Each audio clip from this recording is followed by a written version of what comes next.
Hey guys, Jeremy here with Simple Little Life, and welcome to part 2 of this little ultra lightweight backpacking slash running knife build.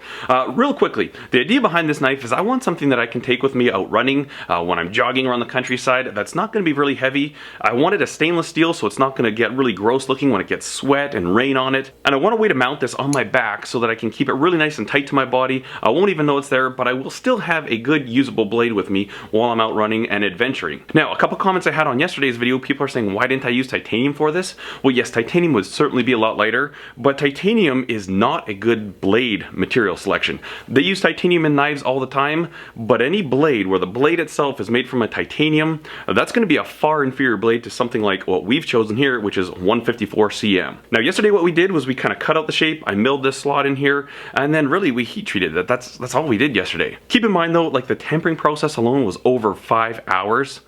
So it's a lot of work when you're working with stainless steels, but I'm thinking the end result should be worth it. So what we're going to do today, the first thing is I'm going to head outside, I'm going to go sandblast cabinet, just give it a quick sandblast, kind of clean it all up, make it all look shiny again. Then we're going to come in here, lay out some dye, we'll mark out our bevels, and we'll start grinding. And the grind we're going to be using is a hollow grind because hollow grinds actually remove more material than a flat grind, in theory making it somewhat lighter. Also, I didn't get too crazy. I mean, I could have drilled holes all over the blade, and I could have done a lot more to make this as light as humanly possible, but at the same time, I still want it to look like a knife, and within reason, I want to lighten this thing up, but still have a good, usable blade. So that's the plan for today. Probably paracord wrap the handle. I've got an interesting paracord we're going to try out. Let's head outside and get this thing sandblasted.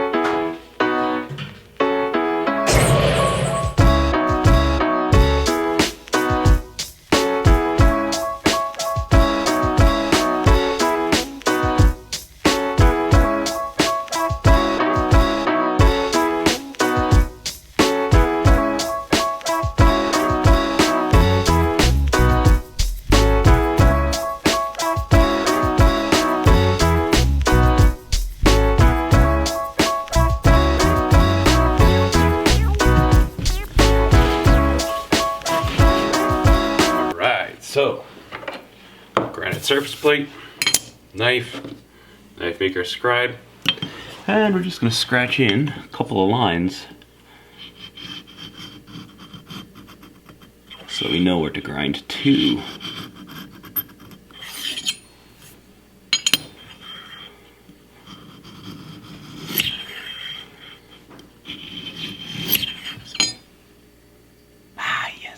Looks good. See, there's 2 lines there. These ones, they're about 15 thousandths of an inch apart, but that's going to be perfect.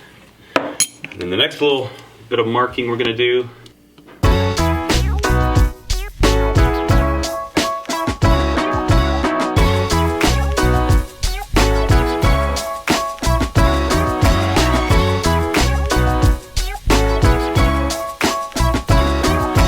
Now we've got our line that we're going to grind our bevel to on both sides. We've got our center line, and we are ready to get our grind on.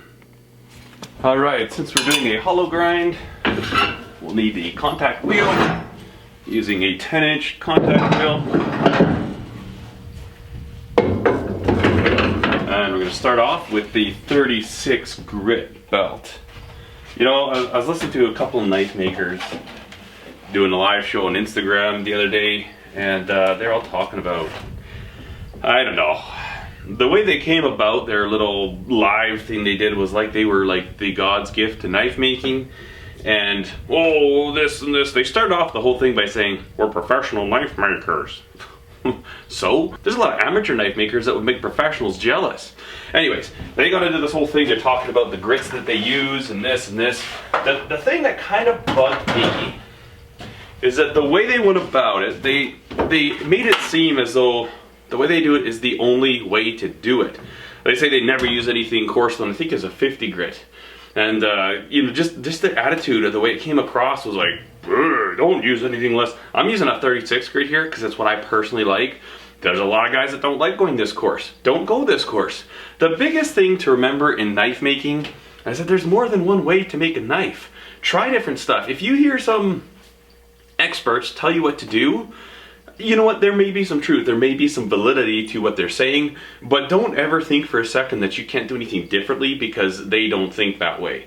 This is something that, like I said, there's so many different ways to do this. Try for yourself. You know, if you see some guy saying, I use this, I use this, I use this, that might be a good place to start. But if you're just curious and want to try something different, or if you find something that works better for you, by all means use it. Don't worry about what professional knife makers say. Do whatever you want. Okay, back to work.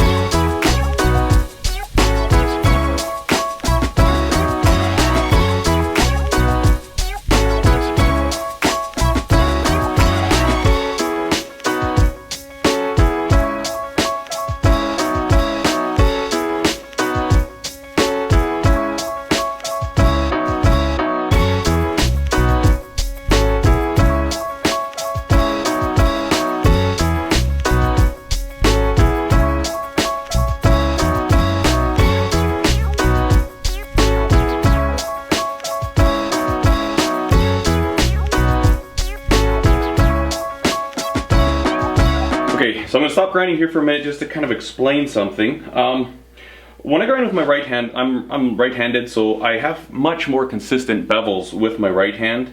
I can keep the same bevel going across. I really struggle with my left hand, so when I'm using my left hand to hold the knife, doing this side, I'm not sure if it's going to show up in the camera. You can see I've basically got two different bevels going on here. This is the one that I want. I think this one I was a little bit too flat on this one. If I even put it here, you can kind of see we're kind of mismatched there, and it's quite noticeable when you look at it. So what I want to do is I want to take this bevel and carry it over this way. Now my experience has been that if I take this right here and just kind of go right away across, it's going to kind of transition itself back into that other bevel that I don't want. So what I'll do is I'll come here and I'll reference this bevel, just kind of touch it so you know you're sitting on the bevel there, you're nice and flat to the wheel with the bevel, and I'll just work it over like a 1/4 inch at a time. Find where I'm going to go and then work it over. Work it over, work it over, and just slowly pull this bevel over onto this part of the blade. And when you think about whether you're using a flat platen or in this case a contact wheel, think about this as a reference point, almost like a work rest. Once you've got your entire bevel even, like I do on this side, it's really easy. If I still have a bit to go before I'm at my center line here, so I'm going to keep grinding with this bevel and see how, it should come up fairly evenly so that by the time I get this edge down where I want it for thickness, this plunge line should be up high enough. But in this case, I need to first get this bevel so it's all the same. So that's what I'll do. I'll just slowly start working it, slowly start working it, slowly start working it. Once we've got a uniform bevel, like we do on this side, if we find that, hey, you know what, we're getting pretty close to our edge thickness, we need to pull this bevel up a bit, you can kind of reference it from there and just use a little bit of force. You're not really cranking hard, but you're just thinking about putting a little extra pressure towards the plunge line, and that'll help you grow that bevel evenly. Or in the other case, if you want to bring it thinner towards the tip, if you've gone up high enough, you'll place it on there and kind of just think about a twisting motion. You're not really twisting it much because you can overcommit and make some mistakes quickly, but think about keeping a little more pressure, and usually it's just the thought of it in your mind. It'll translate to your hands, and that way you can kind of move your bevel while keeping it even all at the same time. So that's what helps me when I'm doing hollow grinds or flat grinds. Think of your contact wheel or your platen as a work rest when you're freehand grinding. Really helps get a reference, maintain that reference, or just slowly move that reference further down the blade to suit your needs. Now is probably a good time to switch over to a finer belt.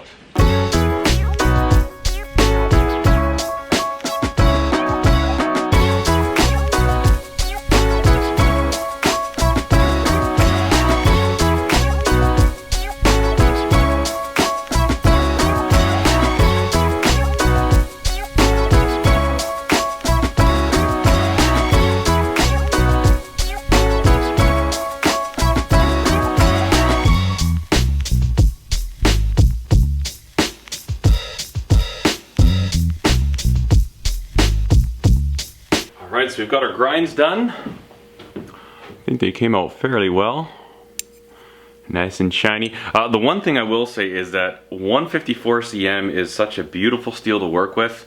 I really do have a hard time getting finishes like that as quickly on something like 01 tool steel.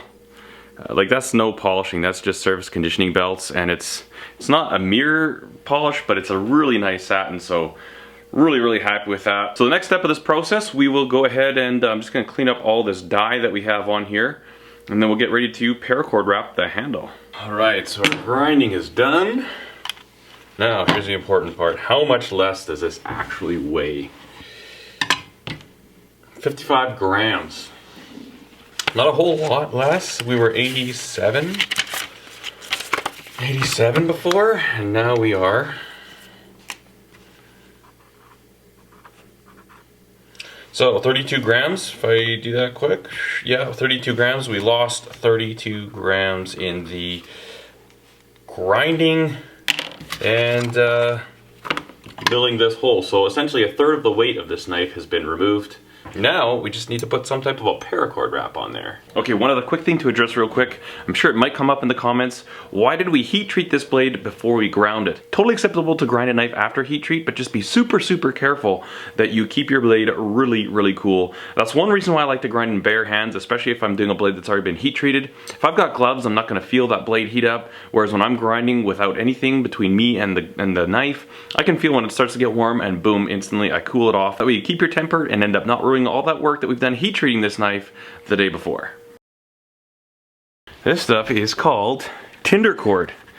It's paracord, and apparently it's got a core in it that is flammable. So first of all, we're gonna run a little test on this. Second of all, that's a good color for running. It's like nice and bright and poppy. The idea behind this cord is that you've got paracord. It's definitely more difficult to cut. And then on the inside of it here, this part right here, this is supposed to be a little piece of flammable material. So this is like tinder. Let's find out if it genuinely works. Okay, so I just did all that and my camera stopped recording. Anyways, and then what you do is you kind of open it up a little bit, kind of get it frayed, create a little more surface area for it to catch a spark. Kind of got it opened up there, and then I'm just using a Light My Fire ferrocerum rod, a little scraper here, and I'm actually shocked it doesn't ignite as quick as I thought it might.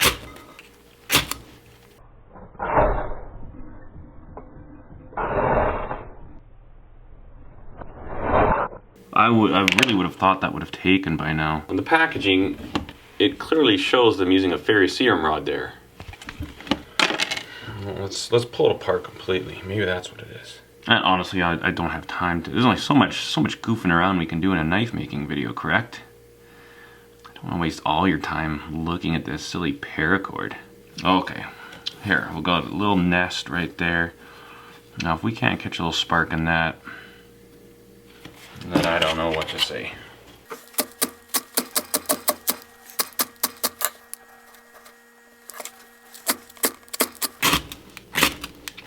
There we go. Okay, so indeed you can ignite this stuff. It's not super easy. So we're just gonna go ahead and figure out how much of this we need, and we'll go ahead and wrap this knife handle. All right, so I've got myself about 5 feet of paracord, and this is one of the simplest wraps you can do. All we're gonna do, find the center of the paracord, stick that over there. Actually, we're gonna start from the bottom, and all we're doing is we're pulling it around one side, dropping it down, okay? And then go on the other side of that. You see how this one comes down right there. Now we're just gonna go on the other side, so basically further down the handle, and drop this one through, and repeat. Kind of get that nice and snug. Take this. Come on, this is really not that difficult. I'm just making it look hard. And then kind of cross them over. So all the lace is gonna be, like where they cross over is gonna be in the center of the handle, which is nice. This actually gives a really nice texture. Ends up feeling pretty good. I do like this paracord. It feels a little thicker than most, which makes sense. Let's see if we can't get a slightly better angle for you. Okay, now we've got a nice tight shot there. So what we're doing, basically dropping it in like this. And then make sure when we bring this end around that we drop in this side of that one that we just put through. You know what? I'm even thinking an overhead shot might be even better. Okay, now let's see. Now you can see exactly what's going on. So take one end, pop it through, and this end's going to the other side there, right? And then we want to make sure this end comes on this side of it. So we wouldn't want to put it in like that. That'd be incorrect. We'll put it down on this side and just make sure you maintain that pattern. So again, now this one will go in first, like that. And this one will go in beyond that one. Pretty simple. I think to finish this off, what I want to do is bring one of these up through the bottom here. If I can get it to go. Okay.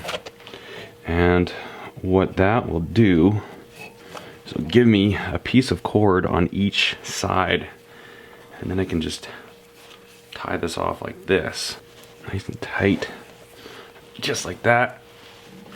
Okay. I'm not a paracord guy. Now, if I knew a lot of really neat little paracord knots and stuff, I could do something that looks cool, but I don't. Okay, that looks like a nice little amount there. Let's go ahead and put an edge on this thing. For that, we will use the Wicked Edge knife sharpener.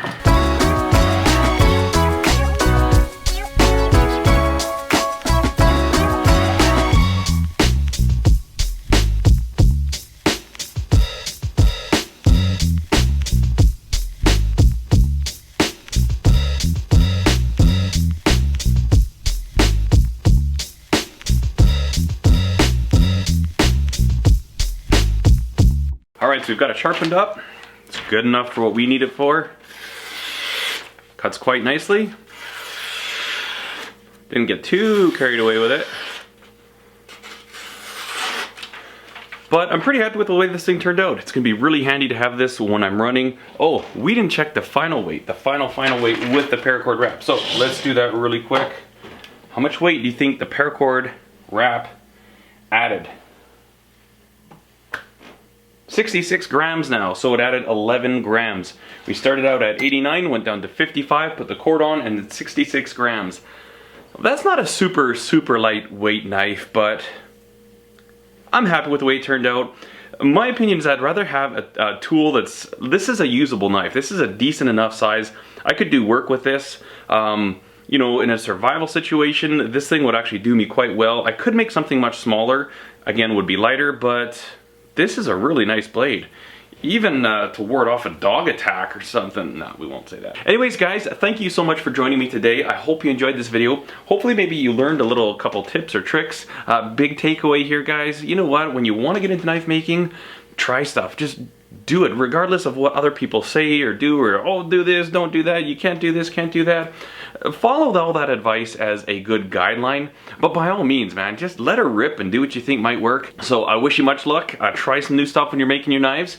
Really excited to go for a run with this. I haven't done the sheath yet. We're going to get around to the sheath in a little bit, so we will be following up a little bit more with this knife in the future. Tomorrow's video is going to be viewers' knife, so be sure to check that out. A lot of really awesome knives that you guys are making, and I hope you enjoyed this video, guys. If you did, give it a thumbs up. You can click this little circle right here, subscribe to the channel. Up in this corner is going to be the video, the first part of this making the knife. So what we did yesterday, that's going to be right here if you missed that, and then this next one here, I'll probably do like a knife making playlist or something like that. Anyways, have a wonderful day, and thank you so much for watching.